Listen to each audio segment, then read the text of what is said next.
Sir Sharmila గారు రాజకీయం కాంగ్రెస్ పార్టీకి అంతగా కలిసి రావడం లేదని చెప్పేసి చాలా మంది అభిప్రాయపడుతున్నారు సార్. అంటే కాంగ్రెస్ పార్టీ చీఫ్‌గా చేశారు. కాంగ్రెస్ పార్టీకి పూర్వ వైభవం తీసుకొస్తుందేమో అని చెప్పేసి ఎక్స్‌పెక్ట్ చేశారు. కానీ ఆమె వ్యవహారం చూస్తుంటే జగన్మోహన్ రెడ్డి గారిని పూర్తిగా రాజకీయంగా నాశనం చేయాలని ఇటు చంద్రబాబు నాయుడు అంటే కూటమి గవర్నమెంట్‌ని లేపాలన్న ఒక ఉద్దేశంతోనే ఆమె వ్యవహార శైలి ఉంది గానీ, ఏదో కాంగ్రెస్ పార్టీని అధికారంలోకి తీసుకొచ్చే ప్రయత్నం దిశగా ఆమె వెళ్ళట్లేదని చెప్పేసి అని అనుకుంటున్నారు సార్. మీరేం చెప్తారు? ఎందుకు ఆమె రాజకీయం కాంగ్రెస్ పార్టీకి కలిసి రావడం లేదు? అంటే ఆంధ్రప్రదేశ్‌లో కాంగ్రెస్ పార్టీ అంటే తెలంగాణ ఇచ్చిన పార్టీగా తెలంగాణలో కాంగ్రెస్‌కి ఒక ఖ్యాతి ఉందని వాళ్ళు అనుకున్నారు. అది ప్రూవ్ కాలేదు మొదట. అంటే ఇక్కడ టీఆర్ఎస్ గెలిచింది. ఇచ్చిన పార్టీ కంటే తెచ్చిన పార్టీనే గుర్తుపెట్టుకుంటారు జనాలు. అంటే కాంగ్రెస్ వ్యూహం ఏమిటప్పుడు అంటే తెలంగాణ ఇచ్చిన పార్టీగా ఇక్కడ, అలాగే అక్కడ కొంత ద్వేషం ఉంటే అది జగన్మోహన్ రెడ్డికి అనుకూలంగా మారితే అది జగన్మోహన్ రెడ్డిని మనం ఫోల్డ్లోకి తీసుకుంటే తెలంగాణ ఆంధ్ర రెండు మన కంట్రోల్లోనే ఉంటాయి అనేది అనుకున్నారు ఆ రోజున. అనుకుంటే అది అలా కలిసి రాలేదు వాళ్ళకి. విచిత్రంగా అక్కడ జగన్మోహన్ రెడ్డి అధికారంలోకి రాలేదు కానీ ఎక్కువ సీట్లు గెలుచుకున్నాడు. గెలుచుకున్నప్పటికీ ఆయన వీళ్ళ ఫోల్డ్లోకి రాలేదు. ఆయన అప్పుడు కేంద్రంలో ప్రభుత్వాన్ని ఏర్పాటు చేసే అవకాశం ఉన్నటువంటి బీజేపీకి అనుకూలంగా వెళ్ళిపోయాడు. ఇక్కడ గెలిచినటువంటి టీఆర్ఎస్ అంతకు ముందు వెళ్ళి సోనియా గాంధీతో సకుటుంబంగా గ్రూప్ ఫోటో దిగొచ్చిన కేసీఆర్ కూడా పక్కకి జరిగాడు. విచిత్రంగా ఇక్కడ ప్రజలు ఇచ్చిన పార్టీ కంటే తెచ్చిన పార్టీకే పట్టం కట్టారు. అది సహజం. వాళ్ళు ఆ విషయాన్ని పట్టించుకోలేదు. కానీ ఎప్పుడైనా అడిగినప్పుడు ఇచ్చినప్పుడు ఉండేటువంటి ఒక డిమాండ్గా వచ్చినప్పుడు ఇస్తే దానికి ఒక గుర్తింపు ఉంటుంది. కానీ అనేక సంవత్సరాల పాటు యుద్ధాలు చేసి తెచ్చుకున్నప్పుడు ఖచ్చితంగా తెచ్చిన పార్టీకే గుర్తింపు ఉంటుంది. మేము తెచ్చుకున్నాం తప్ప మీరు ఇవ్వలా, మేము అడిగి దెబ్బలాడితే నువ్వు ఇచ్చావు అనే సెన్స్ వెళ్ళింది జనాల్లో. అందుకని ఇమ్మీడియట్గా కాంగ్రెస్ పట్ల మక్కువ చూపించలేదు తెలంగాణలో. ఏపీలో జగన్మోహన్ రెడ్డి గారు ఎప్పుడైతే పక్కకు తప్పుకున్నాడో ఇమ్మీడియట్గా కాంగ్రెస్లో ఉన్నటువంటి శక్తులన్నీ కూడా ప్రత్యామ్నాయం కోసం వెతుక్కోవటం మొదలు పెడితే వాళ్ళకి జగన్ ఆప్షన్గా కనిపించాడు. వెంటనే టక వెళ్ళి జగన్మోహన్ రెడ్డి గారి పార్టీలో చేరిపోయారు. బొత్స సత్యనారాయణ వీళ్ళందరూ. కొంతమంది తెలుగుదేశంలో అకామిడేట్ అయ్యారు, కొంతమంది వైఎస్ఆర్సీపీలో అకామిడేట్ అయ్యి మెయిన్ స్ట్రీమ్ పాలిటిక్స్లో ఉండాలంటే కాంగ్రెస్ పార్టీ సేఫ్ కాదు అనేటువంటి ఒక వాతావరణాన్ని తీసుకొచ్చి ఆంధ్రరత్న భవన్కి తాళం పెట్టారు. ఇది జరిగింది. సరే, దాన్ని తిరిగి పునరుద్ధరించడానికి ఏం చేయాలి అనే ప్రయత్నం. అంటే ఒక ఉమ్మడి ఆంధ్రప్రదేశ్ అనేది కాంగ్రెస్ పార్టీకి చాలా గుండెకాయ లాంటి రాష్ట్రం అని చెప్పుకునేవాడు. ఎందుకు చెప్పుకునేవారు అంటే 77లో ఇక్కడ 77లో పార్లమెంటు ఎన్నికలు జరిగినప్పుడు దేశమంతా జనతా పార్టీకి అనుకూలంగా నిర్ణయం తీసుకుంటే ఆంధ్రప్రదేశ్ ఓటర్లు మాత్రం కాంగ్రెస్తోనే వెళ్ళారు. దేశమంతా జనతా గెలిచింది, జనతా పార్టీ గెలిచింది. ఆంధ్రదేశంలో మాత్రం ఒకే ఒక్క సీటు గెలుచుకుంది జనతా పార్టీ. నీలం సంజీవరెడ్డి మాత్రమే గెలిచాడు. మిగిలిన జనతా అభ్యర్థులు అందరూ ఓడిపోయారు, కాంగ్రెస్ గెలిచింది. ఆ రోజున పార్లమెంటులో కాంగ్రెస్ పార్టీకి ప్రాతినిధ్యం వహించినటువంటి నాయకులు వాళ్ళందరూ ఎక్కడున్నారు ఇప్పుడు అనేది చూడాలి. అంటే విచిత్రంగా కాంగ్రెస్ పార్టీ ఉనికి ఆంధ్రప్రదేశే నిలబెట్టింది ఆ రోజున పార్లమెంట్లో.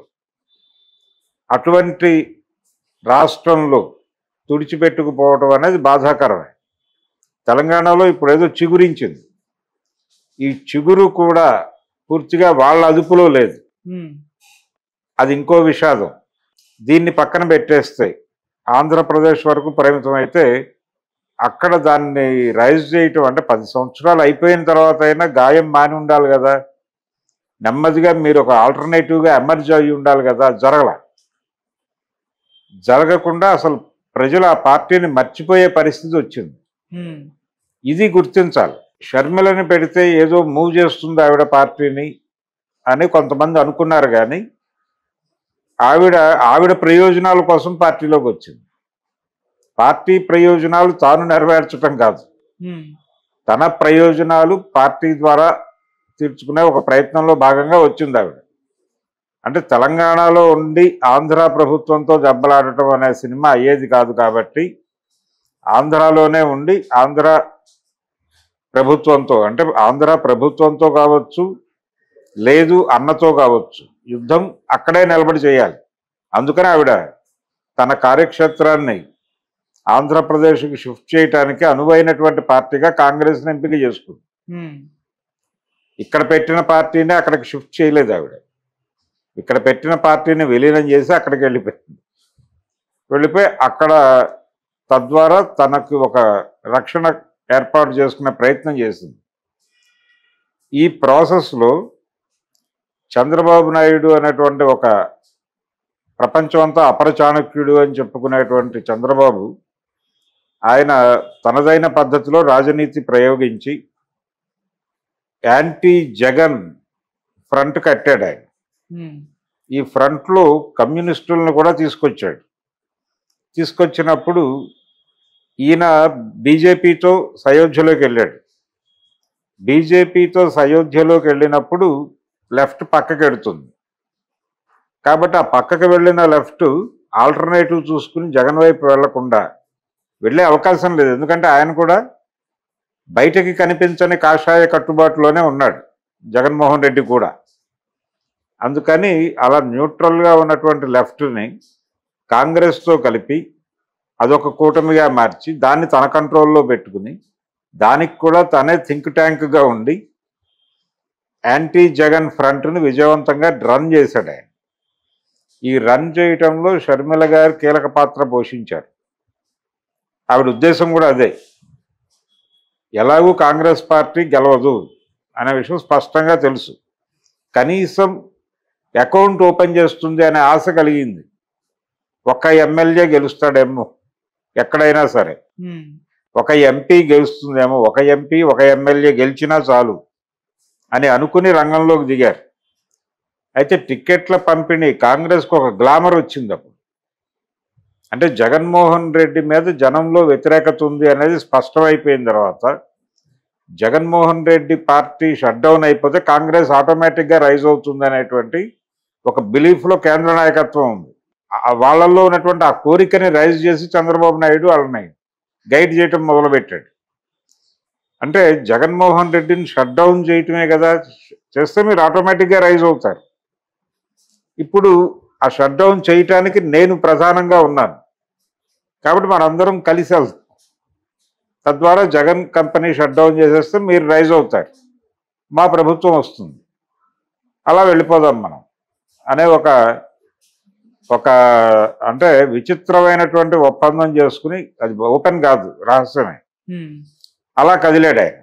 ఆ వ్యూహంలో భాగంగా కాంగ్రెస్ పార్టీ ఇరుక్కుని ఒక్క ఎమ్మెల్యేని కూడా గెలిపించుకోలేకపోయారు. ఒక్క ఎంపీని, ఈవెన్ షర్మిల కూడా ఓడిపోయింది. షర్మిల సునీత దుమ్మెత్తి పోసిన అవినాష్ రెడ్డి గెలిచాడు అక్కడ విచిత్రంగా. ఇది పరిస్థితి. ఎప్పుడైతే ఎన్నికలు ముగిశాయో కాంగ్రెస్లో ఒక ఆనందం, అంటే ఒక కంట కన్నీరు ఇంకో కంట పన్నీరు లాగా జగన్మోహన్ రెడ్డి ఓడిపోయాడు అనేది ఒక ఆనందకరమైన అంశమే. కానీ ఇమ్మీడియట్గా ఇటువైపు కదలాల్సిన జనాలు ఇటు కదలట్లేదు. ఇటు కదలాలి అనుకున్న వాళ్ళు చాలామంది పోయి తెలుగుదేశంలో చేరారు, లేకపోతే జనసేనలో చేరి ఎవరైతే వీళ్ళు రావాలనుకుంటున్నారో వాళ్ళు తెలుగుదేశంలోకి పోగా మిగిలిన వాళ్ళు జగన్తోనే ఉండిపోయారు. అంతే తప్ప వాళ్ళు కాంగ్రెస్లోకి వచ్చేయాలని అనుకోవడం లేదు. కాంగ్రెస్లోంచి వెళ్ళినటువంటి వాళ్ళు ఎవరూ వెనక్కి రావాలని అనుకోవడం లేదు. ఎందుకు రావాలని అనుకోవడం లేదంటే ఈ పార్టీలో ఉండటం వలన ఏ రకమైన భవిష్యత్తు లేదు అనేది అర్థమైంది. ఆ క్లారిటీ రావడానికి కారణం ఏంటంటే కేంద్ర ప్రభుత్వంలో కూడా తిరిగి భారతీయ జనతా పార్టీ రావటం. కేంద్రంలో భారతీయ జనతా పార్టీ తిరిగి అధికారంలోకి రావటం అనేది కూడా ఇక్కడ కాంగ్రెస్ని ఇబ్బంది పెట్టింది ఏపీలో. అందుకని షర్మిల గారు అడపా వచ్చి వెళ్తున్నారు. ఆవిడ కడపలో ప్రెస్ మీట్లు పెడుతున్నారు తప్ప ఆంధ్రరత్న భవన్ని చూసే దిక్కులేదు. అక్కడ 4 ఏళ్ళు 5 ఏళ్ళు అంటే దాదాపు 10 ఏళ్ల పాటు ఆ పార్టీని నమ్ముకుని రెగ్యులర్గా వచ్చి ఆఫీస్ ఓపెన్ చేసి ఎవరైనా వస్తే సమాధానం చెప్పినటువంటి శుంకర పద్మశ్రీ లాంటి వాళ్ళకి ఏ రకమైన ప్రాధాన్యత ఎన్నికలలో లభించలేదు. అలాగే కాంగ్రెస్ పార్టీ నుంచి ఉత్సాహంగా పోటీ చేసి గెలవాలి అనే ఉద్దేశంతో డబ్బులు పెట్టుకుని కొంతమంది, అంటే దళితులలో ఒక సెక్షన్లో కాంగ్రెస్ పార్టీ మీద ఒక అడ్మిరేషన్ ఉంది, ఇప్పటికీ ఉంది. దాన్ని కూడా చంపారు మొన్న ఎన్నికల్లో. ఆ అడ్మిరేషన్తో కొంతమంది దళిత యువకులు, ఇక్కడ ఐటీలో పనిచేసే కుర్రాళ్ళు డబ్బులు సంపాదించి వారి వారి ప్రాంతాల్లో, నూజివీడు నుంచి ఒక మాల యువకుడు, అతను ఐటీలో కొంచెం డబ్బులు సంపాదించి అక్కడి నుంచి కంటెస్ట్ చేయాలనుకున్నాడు. కాంగ్రెస్ పార్టీ నుంచి కంటెస్ట్ చేసి కొంచెం ప్రభావవంతమైనటువంటి పోటీ ఇవ్వాలని అనుకున్నాడు ఉత్సాహంతో. అతనికి టికెట్ ఇవ్వాల. అతను కొంత డబ్బులు ఖర్చు పెట్టి తిరిగి టికెట్ ఇవ్వలేదని ఆశాభంగం చెంది వచ్చేసాడు. ఇంకా రమ్మంటే ఎలా వస్తాడు? ఎలాంటి వాళ్ళు? వీళ్ళు కదా రావాల్సింది. ఎంతసేపు కాంగ్రెస్ నుంచి బయటికి వెళ్ళిపోయిన వాళ్ళు లోపలికి రావాలనే తాపత్రయమే తప్ప కొత్త శక్తులతో ఆ పార్టీని నింపాలి అనే ప్రోగ్రాం లేదు అక్కడ. కొత్త యూత్తో పార్టీని నింపాలి, నింపితే తప్ప కాంగ్రెస్ పార్టీ బతకదు అక్కడ. ఈ రోజుకి ఆ గ్రిటను ఆగోలే తప్ప, ఆ పద్మశ్రీ గారు వాళ్ళే తప్ప కొత్త సెక్షన్స్ని అట్రాక్ట్ చేయట్లే. అక్కడ చేయాలంటే మీరు రోడ్డు మీదకి రావాలి, మీరు మూమెంట్ చేయాలి. మీరు ప్రభుత్వంలో లేరు, ప్రతిపక్షంలోనూ లేరు. అసలు అసెంబ్లీలో మీ ప్రాతినిధ్యం కోల్పోయి 15 ఏళ్ళు అవుతుంది. ఇది కూడా ముగిస్తే అంటే 15 ఏళ్ల పాటు మీ పార్టీ అధికార రాజకీయాల్లో కాదు, అసలు మెయిన్ స్ట్రీమ్ పాలిటిక్స్లో లేదు అనేది మీరు గుర్తించి గ్రాస్ రూట్ నుంచి సినిమా మొదలు పెట్టాలి. గ్రాస్ రూట్ నుంచి సినిమా మొదలు పెట్టడం అంటే మీరు కొత్త క్యాడర్తో మొదలు పెట్టాలి. బొత్స సత్యనారాయణ తిరిగి వస్తాడు, లేకపోతే మరొకళ్ళు తిరిగి వస్తారు, ఇవి కాదు. మల్లాది విష్ణు తిరిగి వచ్చి ఆంధ్రరత్న భవన్లో కూర్చుంటాడు, ఈ భ్రమలు వద్దు. అతనికి కొంచెం రైజ్ చేయొచ్చు కదా, చేస్తే అతను కొంచెం కూప్ చేయగలరు. కేవీపీ రామచంద్రరావు గారు ఇక్కడ ఉంటాడు, హైదరాబాద్లో ఉంటాడు. అలాగే ఆ పార్టీకి సంబంధించిన నిర్ణయాలు ఏదో మేరకు తీసుకోగలిగేటువంటి రఘువీరారెడ్డి గారేమో అక్కడ ఉంటాడు మరొకసారిలో. ఆయన కదిలే పరిస్థితుల్లో లేడు. ఈవిడ కడపలో ఉంటుంది, సెంటర్ ఏమో విజయవాడ. ఆంధ్రరత్న భవన్లో కూర్చునేవాడు లేడు అక్కడ. పైగా దాన్ని ఎక్స్పాండ్ చేశారు, ఎక్స్పాండ్ చేసి ఖాళీగా పెట్టారు దాన్ని. ఇది ఒక విషాదం. అందుకని కొత్త శక్తులతో నింపాలి. వీళ్ళందరినీ పక్కకి గెంటేసి ఎవరో వస్తారనేటువంటి హోప్ వదిలేసి, షర్మిల గారు క్యాపబుల్ కాదు, ఆవిడ అందరినీ కలుపుకుని వెళ్లే పరిస్థితిలో లేరు. ఆవిడ యాక్సెస్ లేదు ఆవిడకి.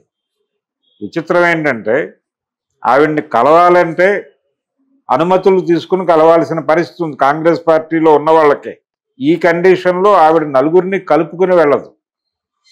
ఆవిడ ప్రయోజనం వేరు. అందుకని ఆవిడ్ని కూడా పక్కకు పెట్టి, తులసిరెడ్డి లాంటి వాడు కొంచెం పర్వాలేదు, అతను యాక్సెసిబుల్. అందుకని తులసిరెడ్డిని ఇలాంటి వాళ్ళని కొంచెం ముందు పీఠీన పెట్టి యూత్తో నింపి, పార్టీని కొత్త తరంతో నింపి, పోరాటోన్ముఖంగా కదిలి, అంటే ప్రజల సమస్యలు ఏమిటో ప్రతి చోట ప్రతి నియోజకవర్గంలోనూ ప్రజల సమస్యలు గుర్తించి వాటి మీద గ్రాస్ రూట్ లెవెల్లో ఫైట్ మొదలు పెట్టాలి. పెడితే ఆ పార్టీని గుర్తించి, ఇప్పుడు ఆ పాత పగ లేదు జనాలకి, రాష్ట్ర విభజన నాటి కోపం లేదు. ఆ కోపం లేదు అనేది స్పష్టం. ఇప్పుడు పొలిటికల్గా తమని తాము నిర్మించుకోగలిగితే వాళ్ళకి అవకాశం ఉంది. నియోజకవర్గాల వారీగా యూత్కి అవకాశం కల్పించి మీరు అక్కడ ఫైట్ చేయండి, మేము పూర్తి సపోర్ట్ ఇస్తాం అనే మాట చెబితే తిరిగి పునర్జీవం జరుగుతుంది.